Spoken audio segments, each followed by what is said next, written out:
사랑하는 향린 여러분, 반갑습니다. 아,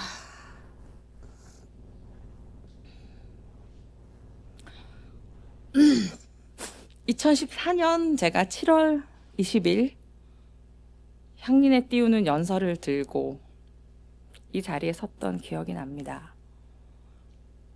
다시 이 자리에 섰네요. 떨리고 감사합니다.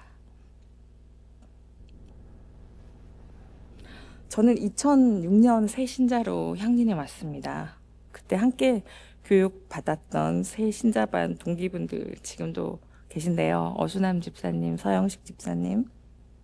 지금도 여전히 반갑게 눈 맞추고 맞아주시는 분들입니다. 7273 또래들도 제가 좀 겉돌 때 저를 잡아주었었죠. 그때는 부목사님이셨던 한문덕, 문덕이가 한 목사님 되셨고, 네, 나영원 집사님도 계시고, 또 성가대에서 저를 이뻐해 주신 많은 분들이 계셨습니다. 알토 화이팅! 향린지 식구들, 청소년부 친구들과 교사분들, 또 잊지 못할 우리 권사님들 함께 성경 공부했었습니다. 백경신 권사님 어디 계시죠? 윤여준 권사님 어디 계시죠? 다 계시죠? 안정현 권사님, 임송자 권사님, 네, 다 참 많은 사랑을 받았습니다. 처음부터 이렇게 네.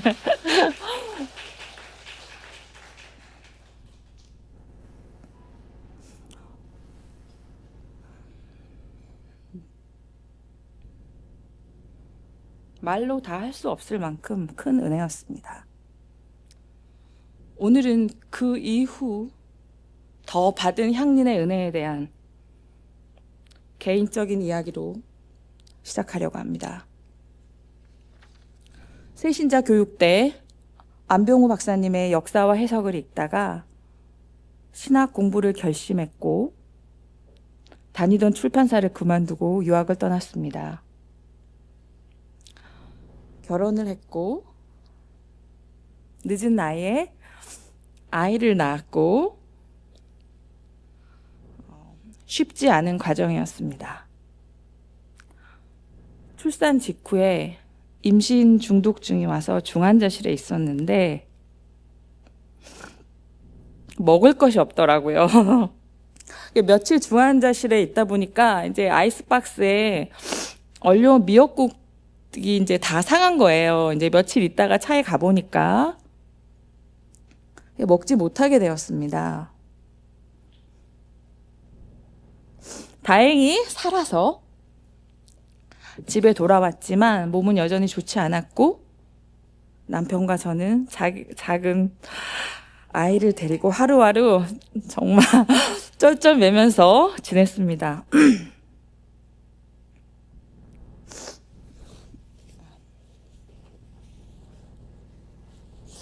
그러던 어느 날 큰 상자 하나가 집으로 도착했습니다. 향린교회에서 보내주신 큰 포대기와 이불 세트였습니다. 포대기는 아기를 감싸는 천이죠. 포대기 여러 개, 푹신한 요 2개, 속싸개, 겉싸개, 다양한 색깔과 무늬의 기저귀 가방. 가깝게 지냈던 분들이 꽤 큰 돈을 모아서 보내주신 선물이었습니다. 사실 그때 제대로 감사도 못 드렸던 것 같습니다. 이 자리를 빌어서 꼭 말씀드리고 싶습니다. 정말 고맙습니다. 한국의 좋은 천으로 만든 고급스럽고 따뜻한 포대기들이었습니다. 모든 포대기에 색동무늬가 새겨져 있었습니다. 아마존에서 세일하는 싸구려 포대기로 아이를 키우다가 오줌도 막 여러 번 싸고 막 그랬는데도 빨면 깨끗하게 지워지고 금방 아무리 빨아도 부풀도 안 생기고 참 튼튼했습니다. 그 포대기들이 제 아이를 감싸주었습니다. 그 안에서 자고 웃고 놀고 똥 싸고 이제 그 아이가 7살이 되었고 향림 곳곳을 뛰어다니며 자라고 있습니다. 오늘도 아마 유치부에서 예배를 드리고 있을 것입니다.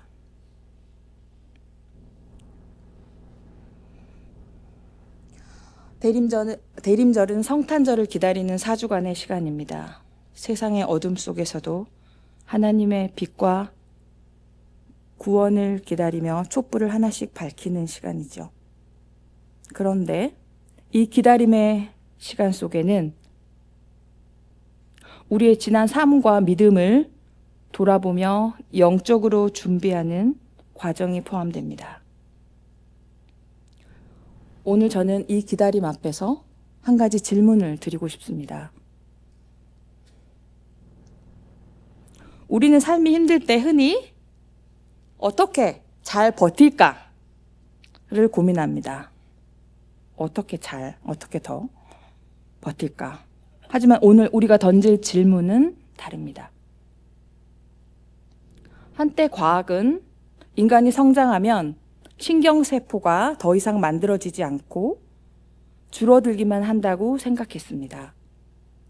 그런데 2019년 영국의 의학 전문지 네이처 메디슨에 발표된 연구에 따르면 90세가 넘어도 우리의 뇌에서는 새로운 신경세포가 만들어진다고 합니다. 연구진은 사망하기 전 뇌 건강에 문제가 없었던 13명의 뇌 조직을 기증받아서 뇌 기억 중추인 해마를 분석했습니다. 좀 어려운 단어죠. 그 결과 해마의 한 부분인 치상회라는 부분에서 새로운 세포들이 발견되었습니다. 심지어 치매 환자의 뇌에서도 정상균보다는 적지만 새로운 신경세포가 관찰되었습니다. 최고령인 97세의 환자에게서도 발견되었습니다. 또 2025년 스웨덴 카롤린스카 연구소 연구팀은 0세부터 78세까지의 다양한 연령대의 뇌 조직을 인공지능으로 분석한 결과 성인의 뇌에서도 새로운 신경세포가 지속적으로 생성된다는 강력한 증거를 발표했습니다. 저는 지인에게서 이런 실화를 들은 적이 있습니다. 평생 고생하시다가 90세가 넘어서 치매에 걸리셨어요. 요양원에 들어가셨죠. 그곳에서 치매에 걸리신 한 할아버지를 만났습니다.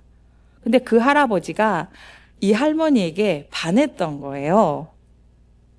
그래서 매일 예뻐. 자, 그 다음 날도 예뻐. 볼 때마다 예뻐.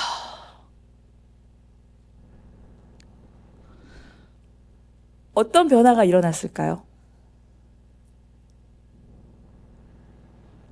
할머니의 뇌세포가 다시 연결되고 자라기 시작했습니다. 할머니가 정말 예뻐지셨어요. 젊어지시고.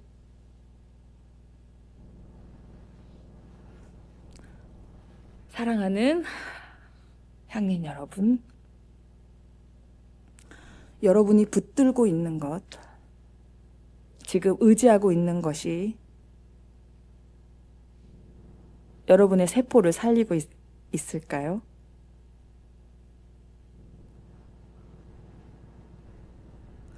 지금 여러분을 살리고 있는 것은 무엇입니까? 오늘 우리가 읽은 세 본문은 서로 다른 시대, 다른 맥락에서 기록되었지만 모두 같은 질문을 향합니다. 바벨론 포로기에 이스라엘은 절망과 상실 가운데 있었습니다. 성전은 무너졌고, 왕은 사라졌고, 나라는 없어졌고, 사람들은 포로 신분이었습니다. 그들 앞에 바벨론의 신상 벨과 느보가 있었습니다. 제국은 사람들에게 그 신상을 업고 다니라고 말했습니다. 신이 오히려 사람의 짐이 된 것입니다. 이사야는 말합니다. 이 우상들은 사람이 업어야 할 짐이 되지만 하나님은 너희를 업으시는 분이다. 그리고 이렇게 선언합니다. 태에서 나올 때부터 너희를 업었고 늙기까지 내가 품고 구하여 내리라. 이 말씀은 단순한 위로가 아닙니다. 여러분을 짓누르는 짐을 분별하라는 절박한 부름입니다.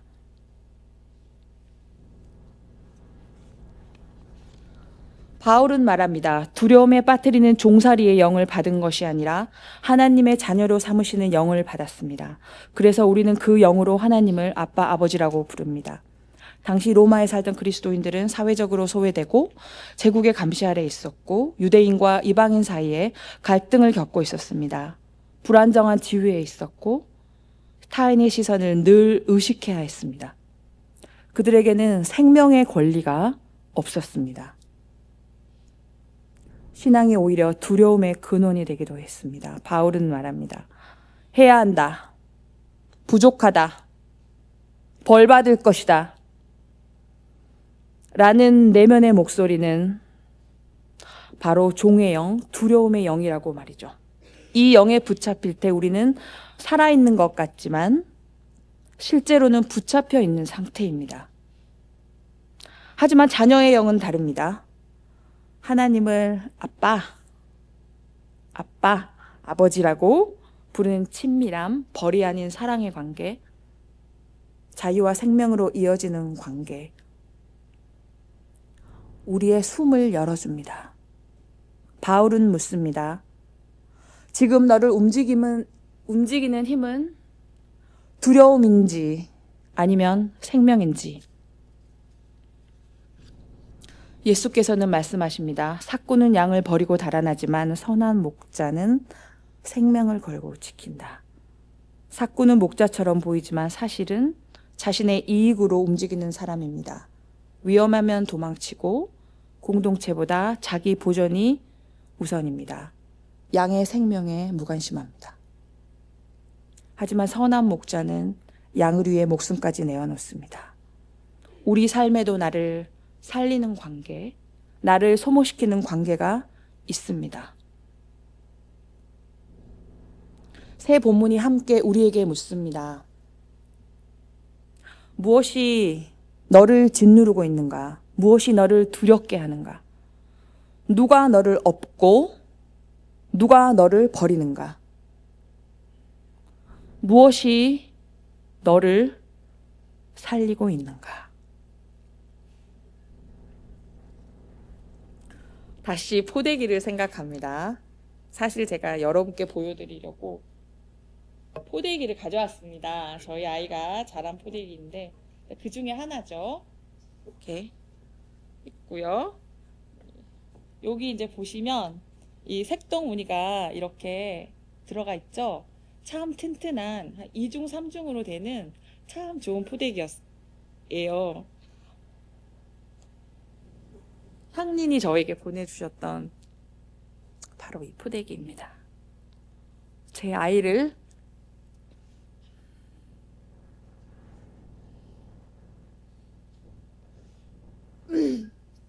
살린 포대기입니다.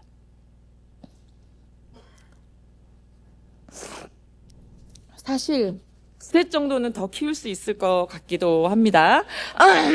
하지만 하나님께서 허락하신다고 해도 저희 남편은 절대 허락하지 않을 것입니다. 제 아이는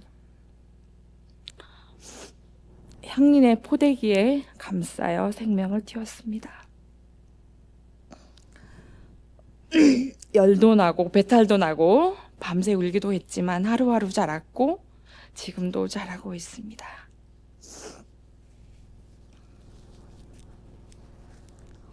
우리 모두 포대기에 감싸여 자랐습니다. 여러분은 여러분의 엄마, 아빠가 시간과 정성, 희생과 눈물로 키워낸 귀한 생명입니다. 그리고 하나님께서 자신의 생명을 바쳐 구하신다고 선포한 생명입니다. 지금 여러분을 살리는 포대기는 무엇일까요? 무엇이, 누가 여러분을 살리고 있습니까?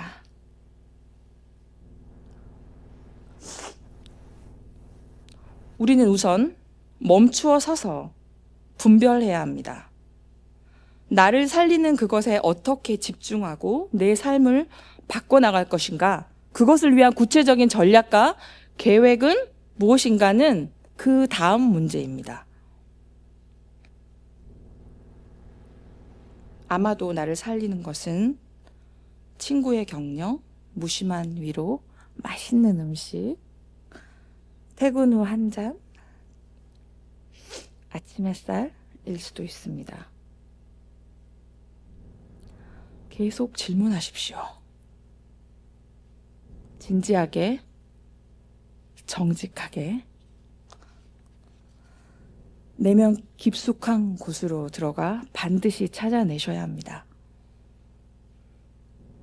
그것이 돈일 수도 있다고 생각합니다. 정말 진지하게, 정직하게 찾아낸 답이 그거라면 받아들여야 한다고 생각합니다. 여러분의 세포를 살리고 다시 일으키는 것은 무엇입니까? 교회입니까? 신앙입니까? 섣불리 답을 내리지 마십시오. 조직, 공동체죠. 전통, 훌륭한 멘토의 조언, 그것들도 때로는 우리의 짐이 될 수 있습니다. 언어, 사상, 체계 모두 생명 이후에 생겨난 것입니다. 참고할 수는 있지만 무조건 생명을 맡길 수는 없습니다. 그러니 더 깊고 더 정직하게 성찰해야 합니다. 이 분별은 가벼운 과정이 아닙니다. 온 존재를 걸고 해야 하는 분별입니다. 그러나 여러분 안에 생명의 힘이 도울 것입니다. 우리의 세포는 지금도 새 생명을 만들어낼 준비가 되어 있습니다. 죽는 순간까지 우리는 매일 새로워집니다. 대림절 첫 번째 주일이 시작되었습니다. 사랑하는 향린의 가족 여러분, 이번 한 주 동안 여러분의 생명을 감싸주는 포대기를 찾으십시오. 어떻게 더 버틸까는 그리스도인의 질문이 아닙니다. 그 질문은 우리를 삶의 무거운 피로 속에 가둘 것입니다. 대신 나를 살리는 힘에 집중하십시오. 그리스도인이 된다는 것은 매일 새 생명으로 거듭나는 것입니다. 나를 살리는 것, 나를 일으키는 것, 나를 자유롭게 하는 것, 그것을 찾고 그 안에 감싸이시기를 바랍니다. 하나님은 오늘도 말씀하십니다. 내가 너를 업었고 지금도 너를 품고 있으며 앞으로도 너를 구하여 내리라. 대림절 첫 주가 여러분이 나를 살리는 포대기를 깊이 분별하고 붙드는 시간이 되기를 주님의 이름으로 축원합니다. 침묵으로 기도하시겠습니다.